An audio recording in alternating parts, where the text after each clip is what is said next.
अरे उधर देखो जरा, एग्जाम हॉल के बाहर जैसे चींटियों का झुंड लगा है।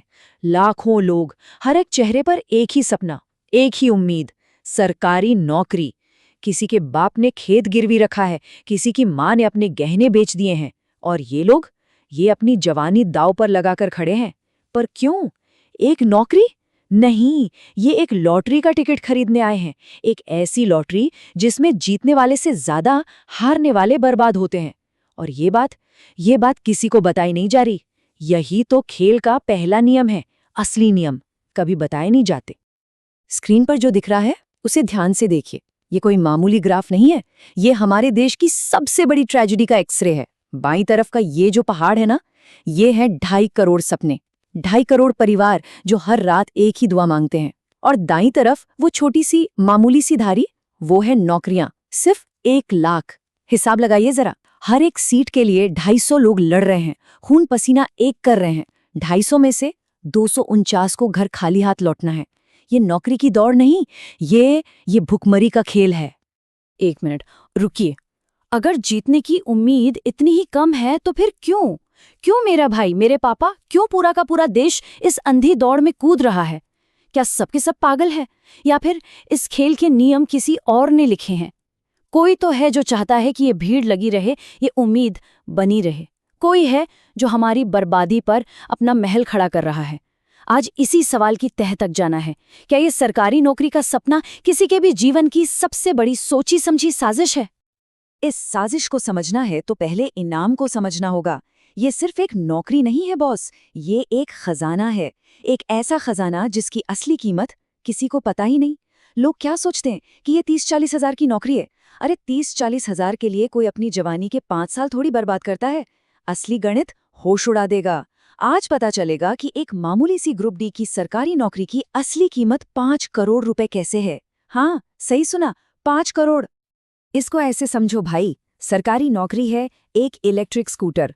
खरीदने में महंगी, हाँ, बहुत पापड़ बेलने पड़ते हैं, सालों की मेहनत लगती है, लेकिन एक बार घर आ गई ना तो जिंदगी भर का खर्चा ही खत्म।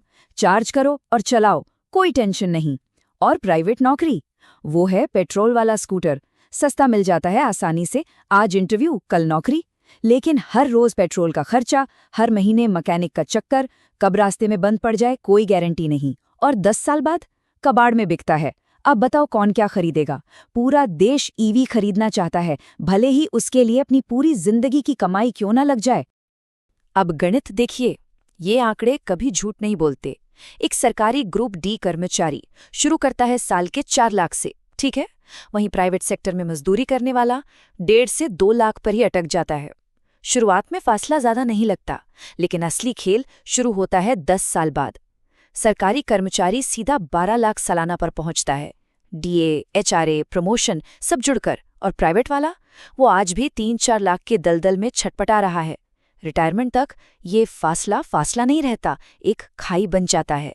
एक तरफ करोड़ों की सुरक्षा, दूसरी तरफ लाखों की लाचारी। 5 करोड़, ये सिर्फ एक नंबर नहीं है साहब, ये एक बाप का सुकून है जो रात को ये सोचकर सोता है कि मेरे बच्चे भूखे नहीं सोएंगे। ये उस माँ का भरोसा है जिसे पता है कि बेटी की शादी के लिए कर्जा नहीं लेना पड़ेगा। ये वो सुरक्षा है जो पीढ़ियां बदल देती है।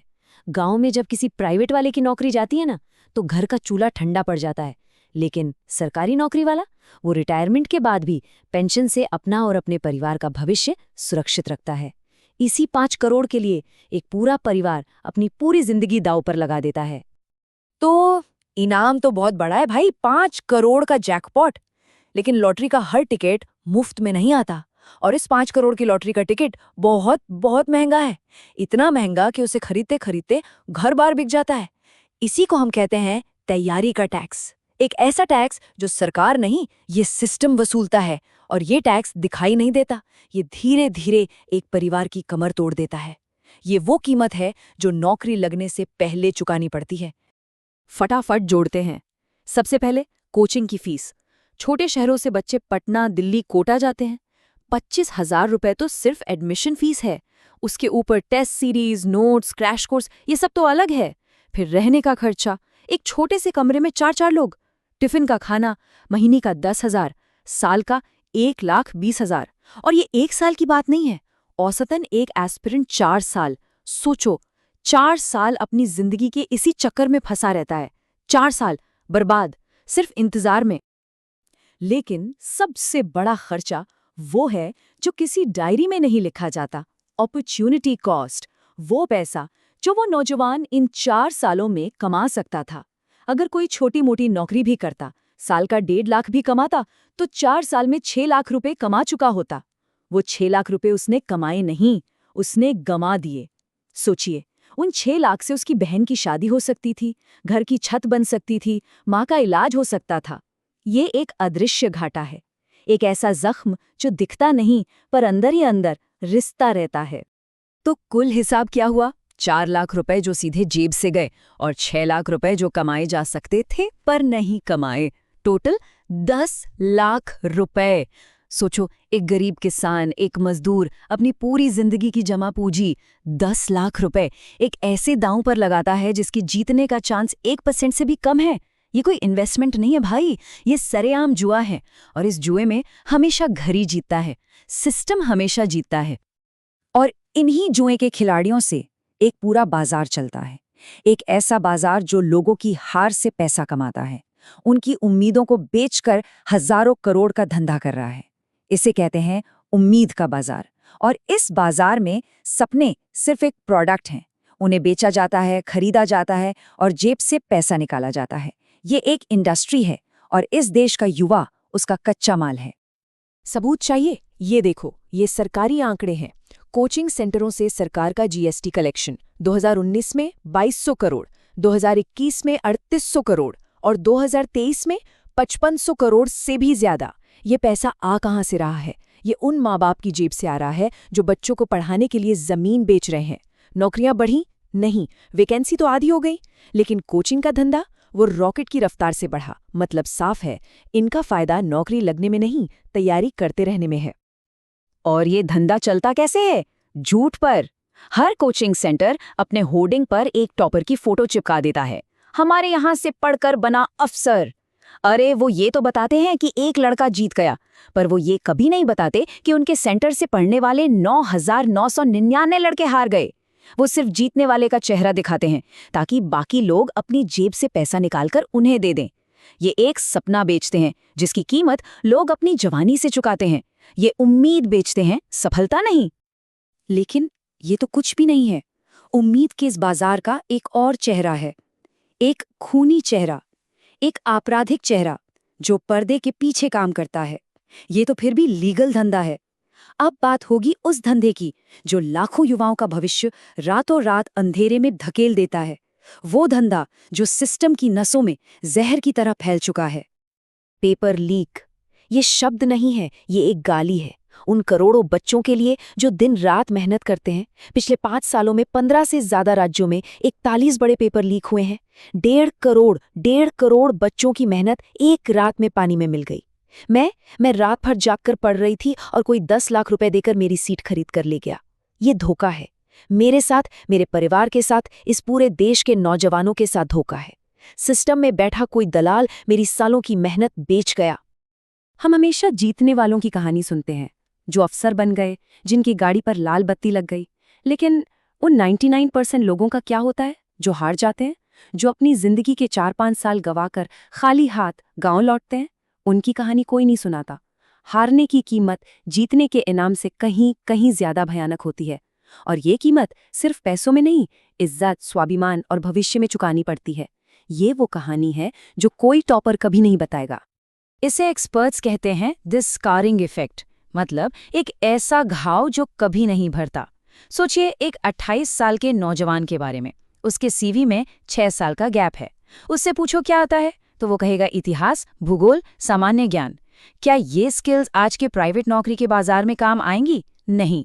इस तैयारी ने उसे नौकरी के लिए तैयार नहीं किया, बल्कि नौकरी के बाजार के लिए अयोग्य बना दिया है। वो 22 साल की उम्र में ज्यादा एम्प्लॉयबल था, 28 की उम्र में वो अनएम्प्लॉयबल हो चुका है। ये सिस्टम युवाओं को डी स्किल कर रहा है। और फिर क्या होता है? वो या तो बहुत कम पैसे वाली नौकरी करने पर मजबूर हो जाता है या फिर सालों तक बेरोजगार रहता है। जब वो गांव वापस जाता है तो रिश्तेदार ताने मारते हैं, और भाई कलेक्टर साहब, इतने साल दिल्ली में क्या किया? दोस्त आगे बढ़ जाते हैं, उनकी शादियां हो जाती हैं, बच्चे हो जाते हैं, और वो वहीं खड़ा रह जाता है। अकेलापन, डिप्रेशन और कभी-कभी आत्महत्या। ये है हारने की असली कीमत। एक पूरी पीढ़ी जो देश का भविष्य बना सकती थी, वो टूटे हुए सपनों के साथ अंधेरे में खो रही है। बहुत हो गई इमोशनल बातें। अब बात करते हैं ठंडे, कठोर, बेरहम गणित की। अब वो सच सामने आएगा जो इस खेल का हर खिलाड़ी, हर कोचिंग सेंटर वाला, हर माफिया सब जानते हैं, लेकिन बताते कभी नहीं। अब इस पूरे खेल को एक फॉर्मूले में डालकर देखते हैं, और जो नतीजा निकलेगा वो नींद उड़ा देगा। अब इमोशन साइड में सिर्फ और सिर्फ नंबर की बात होगी। इसे कहते हैं एक्सपेक्टेड वैल्यू का फॉर्मूला। ये किसी भी दाव का असली रिटर्न बताता है। चलिए देखते हैं। पहला कदम, इनाम की कीमत, वो है 5 करोड़ रुपए। दूसरा कदम, जीतने की संभावना, वो है 0.6% से भी कम, मतलब 1000 में से सिर्फ 6 लोग। और तीसरा कदम, हारने की कीमत, वो है -10 लाख रुपए, जो जेब से गए और जो कभी कमाए नहीं। अब इन तीनों को मिलाकर देखते हैं कि अगर कोई ये दाव खेलता है तो औसतन उसकी जेब में क्या आएगा। -6,94,000 रुपए। हाँ, माइनस में। इसका मतलब ये है कि हर वो बच्चा जो इस तैयारी में घुसता है, वो औसतन लगभग 7 लाख रुपए का घाटा लेकर ही बाहर निकलेगा। ये खेल जिताने के लिए बना ही नहीं है, ये खेल पैसा लूटने के लिए बना है। ये एक ऐसी मशीन है जिसमें एक तरफ से माँ बाप की मेहनत की कमाई डाली जाती है और दूसरी तरफ से कर्ज और निराशा निकलती है। अब समझिए असली साजिश। सिस्टम ये नहीं चाहता कि कोई जीते। अगर सब जीत गए तो कोचिंग वालों का, पेपर लीक माफिया का, हॉस्टल वालों का, सबका धंधा ही बंद हो जाएगा। सिस्टम चाहता है कि लोग खेलते रहें। एक अटेम्प्ट, दूसरा अटेम्प्ट, तीसरा अटेम्प्ट, लोग उम्मीद में जीते रहें और उनकी जेबें भरती रहें। किसी का जीतना उनके लिए घाटे का सौदा है, किसी का खेलते रहना उनके लिए हजारों करोड़ का मुनाफा है। खेलने वाला खिलाड़ी नहीं, इस खेल का फ्यूल है। ये खेल पहले से ही फिक्स्ड है। इसके नियम खेलने वालों के खिलाफ लिखे गए हैं। ये एक चक्रव्यूह है जिसमें घुसना आसान है पर निकलना नामुमकिन। इस खेल के सारे नियम अब सामने हैं। इस साजिश का हर सच अब पता है। तो सवाल ये नहीं है कि कोई जीतेगा या हारेगा। असली सवाल ये है कि क्या ये खेल खेलना भी चाहिए। अब जब नियम पता है तो अगली चाल क्या होगी।